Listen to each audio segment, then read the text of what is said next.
permanent representative of the Democratic Republic of Congo and has received the support of 27 member states of the Council. They are South Africa, Algeria, Germany, Belgium, Bulgaria, Burundi, Chile, Cyprus, Colombia, Costa Rica, Spain, France, Ghana, Marshall Islands, Iceland, Japan, Kyrgyzstan, North Macedonia, Malawi, Morocco, the Netherlands, the Republic of Korea, the Democratic Republic of Congo, the Dominican Republic, Romania, Switzerland, and the Czech Republic. This request has also been supported by 21 observer states to the Council, who are Australia, Austria, Croatia, Denmark, Estonia, Finland, Greece, Hungary, Ireland, Italy, Latvia, Liechtenstein, Lithuania, Luxembourg, Malta, Poland, Portugal, the United Kingdom of Great Britain and Northern Ireland, Slovakia, Slovenia and Sweden. To date, Albania, Canada, Cote d'Ivoire, Maldives, Mexico, Montenegro, Norway and Uruguay have also expressed their support for this special session. The request to convene this special session was officially communicated by the Secretariat to all United Nations member states on the 4th of February. The information has also been made available to specialised institutions, other intergovernmental organisations, national human rights institutions, as well as non-governmental organisations with consultative status to the ECOSOC in accordance with the Council's rules of procedure. The online inscription system for speakers was opened on Wednesday the 5th of February at 2 p.m, remained open until 6 p.m. yesterday. Excellencies, I now give the floor to Mr. Volker Turk, High Commissioner for Human Rights, for his statement. High Commissioner, you have the floor. Thank you very much, President. Minister for Communication of the Democratic Republic of Congo, Excellencies, I've been following the human rights situation in Democratic Republic of Congo for many years, and I have to say that I've always been tremendously worried by it. I've been to Goma on at least 5 occasions when holding other posts. When I visited the country in April 2024, I met victims of this dreadful conflict. They included women who had been the victims of sexual violence. My office has been raising alarm about this crisis for a long time, and I'm deeply disturbed when I see the escalation of violence occurring once again. Since the start of the year, the M23 armed group supported by the Rwanda Defence Forces has stepped up its offensive in the provinces of North Kivu and South Kivu, and tensions are currently rising in South Kivu. If nothing's done, then the worst could still be yet to come for the inhabitants of the eastern part of the country, but also in people living beyond the DRC's borders. There have been attacks by the M23 and their allies. Heavy weaponry has been used in populated areas, and there's been intense fighting with the DRC's armed forces and their allies. This is all very worrying when it comes to respect for human rights and international humanitarian law, and I condemn all violations and abuse. Once again, in this crushing conflict, civilians have been trapped in escalating violence. Since the 26th of January, around 3,000 people have lost their lives and 2,880 have been wounded. The real figures are probably a lot higher. In Goma, on the 27th of January, 2 hospitals were bombed. This killed and wounded many patients, including women and children. I am horrified by the spread of sexual violence. This is an appalling feature of this conflict and has been for a long time, and it could get worse in the current circumstances. According to the judicial authorities, when there was the mass prison break from Muzenza prison in Goma on the 27th January, at least 165 female prisoners were raped. Most of them were killed thereafter in a fire, the circumstances of which remain unclear. In addition, my team is currently checking multiple allegations of rape, gang rape and sexual slavery throughout the conflict zones.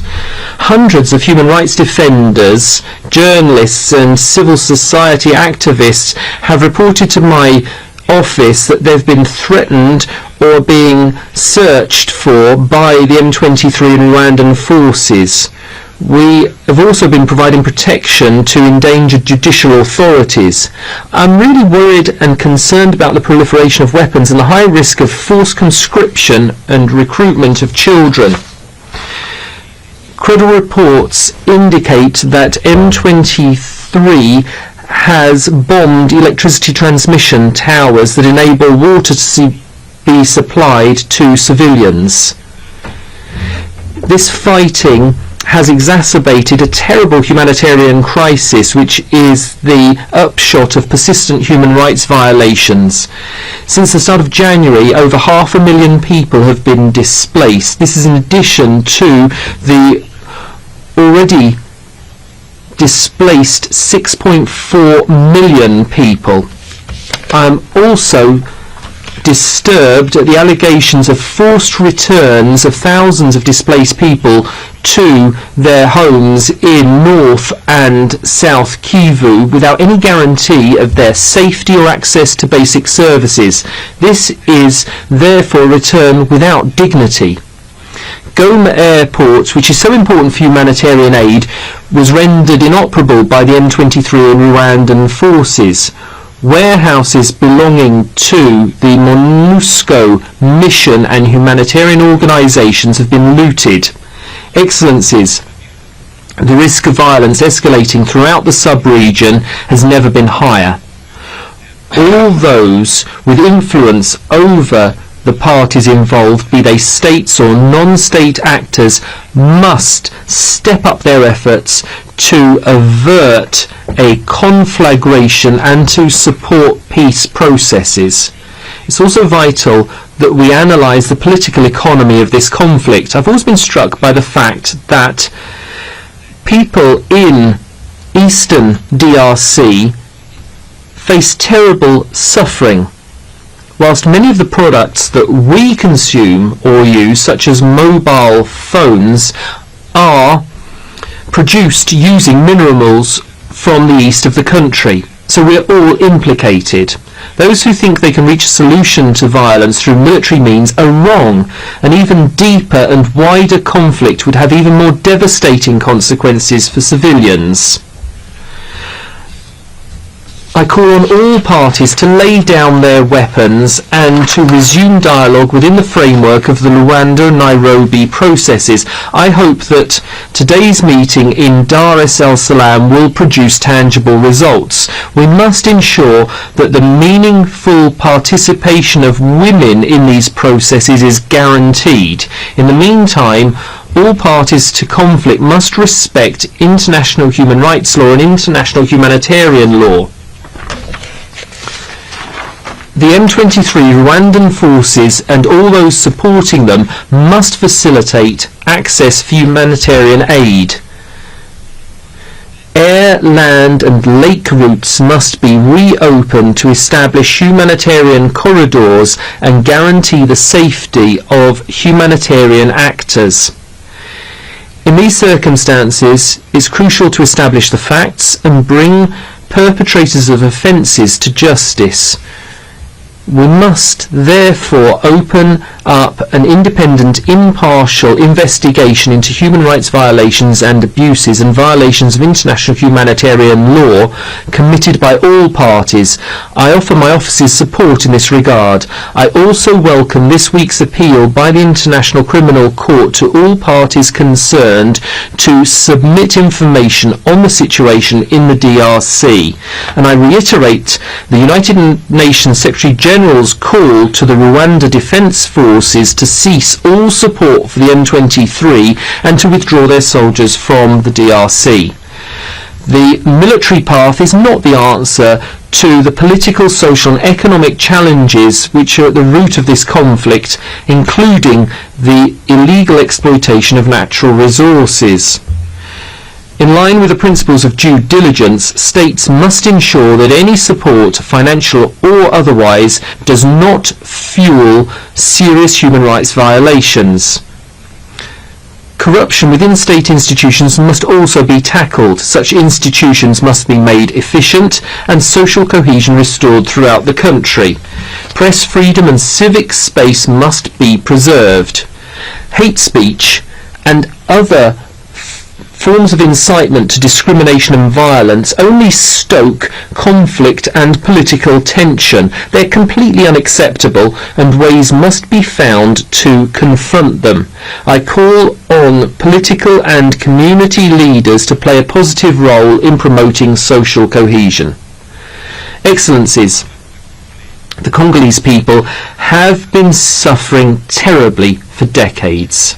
I express my full solidarity with the victims, their families and human rights defenders. How many more innocent lives must be lost before sufficient political will is galvanized to resolve this crisis? All those with influence must act urgently to put an end to this tragic situation. I thank you. I thank you for that statement, High Commissioner. I would now like to give the floor to Mr.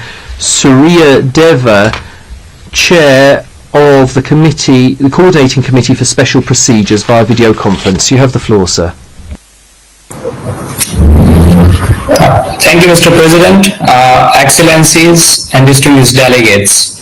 I have the honor of addressing the Human Rights Council today on behalf of the Coordination Committee of the UN Special Procedures. We welcome the decision to convene a special session on the human rights situation in the east of the Democratic Republic of the Congo, given the escalating crisis and the grave human rights violations affecting civilians, particularly North and South Kivu. As highlighted in the recent press release issued by several special procedure mandate holders yesterday, we have been closely monitoring the situation in the DRC. The intensification of hostilities, particularly in North Kivu, following the renewed offensive by the Rwandan-backed M23 armed groups, has led to widespread violence, forced displacement, and serious violations of international human rights and humanitarian law. The scale of the violence has reached unprecedented levels. Reports indicate that entire communities have been uprooted, with families forced to flee their homes in search of safety. The humanitarian consequences are devastating, as those displaced often find themselves with no access to shelter, water, sanitation, food, medical care, or education.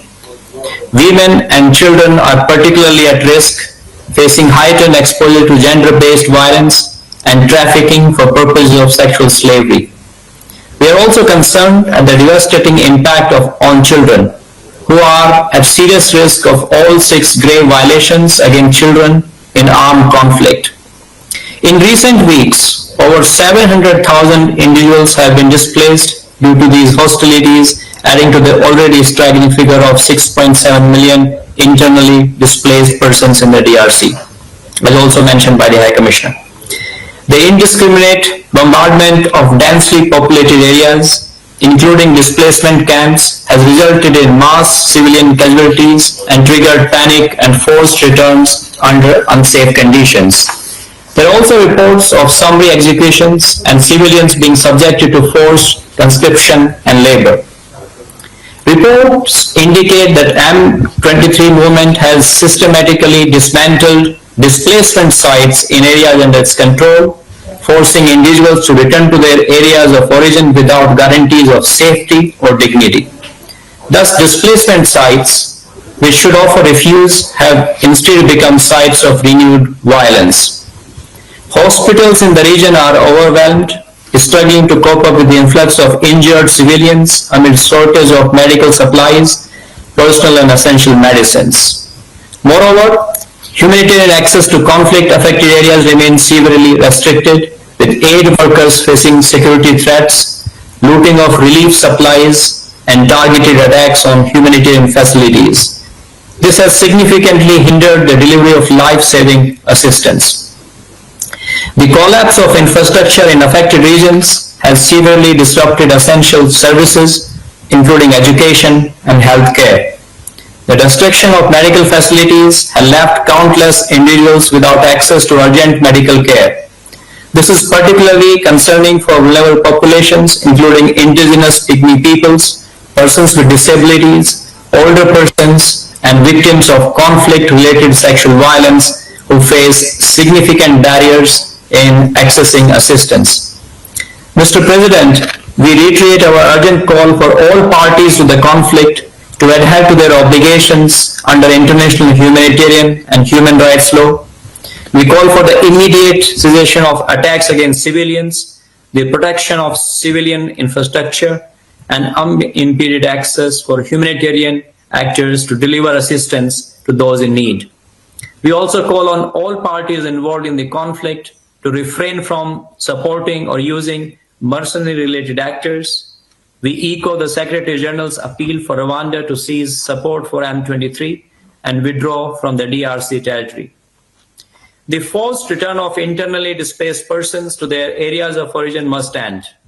Their right to voluntary, safe, and dignified solutions must be upheld in accordance with international law.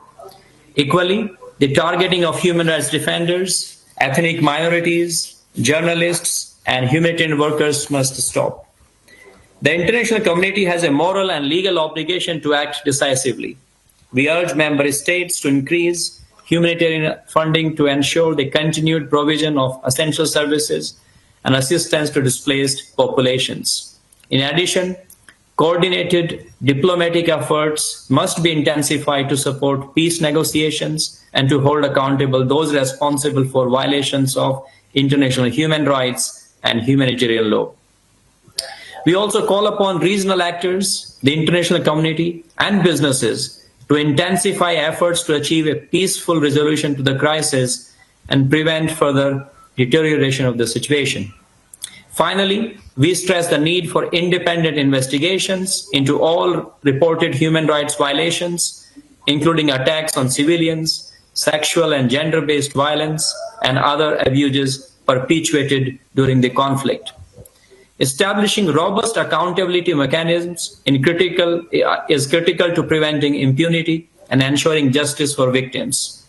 Mr. President, the special procedures remain committed to working with the Council, the High Commissioner, regional human rights bodies, and other relevant stakeholders to monitor, report on, and provide advice regarding measures to address the human rights situations in the DRC. We stand ready to employ all available tools, including conducting country visits and offering technical assistance. We urge the DRC to facilitate pending country visits by mandate holders, including the Special Rapporteur on the human rights of internally displaced persons and the Special Rapporteur on trafficking in persons. The gravity of the situation demands urgent and sustained international engagement. The people of the DRC cannot afford further inaction. They need immediate relief, protection, and a path towards sustainable peace, inclusive development, and justice. As reaffirmed by the Pact for the Future, sustainable development, peace and security, and human rights are interlinked and mutually reinforcing pillars of the United Nations. We cannot have one without the others. I thank you, Mr. President. Je vous remercie de votre déclaration. Yes, thank you for your statement, Your Excellency. We're waiting for Ms. Bintou Keita to arrive. She's the Special Representative of the Secretary General in the Democratic Republic of Congo and head of the United Nations Organization Stabilization Mission in the country. She's just arrived at Geneva Airport, and as soon as she gets here, I will give her the floor. In line with our habitual practice, I will give the floor now to the representatives of the concerned countries. So I will give the floor to His Excellency Mr. Patrick Muyaya Katembwe, Minister of Communication and Media of the Democratic Republic of Congo, for his statement on behalf of the Democratic Republic of Congo as a concerned country. Excellency, Minister, you have the floor for 5 minutes. President, Excellencies, ladies and gentlemen, members of the Human Rights Council, the Democratic Republic of Congo expresses its deep gratitude to the Human Rights Council for holding this special session, which has been co-sponsored by over 30 member states and 22 observer states. This meeting is a response to the urgent situation of mass human rights violations and attacks on civilians in North and South Kivu, which are the result of attacks and offensives by the Rwandan Defence Forces and their M23 and AFC proxies.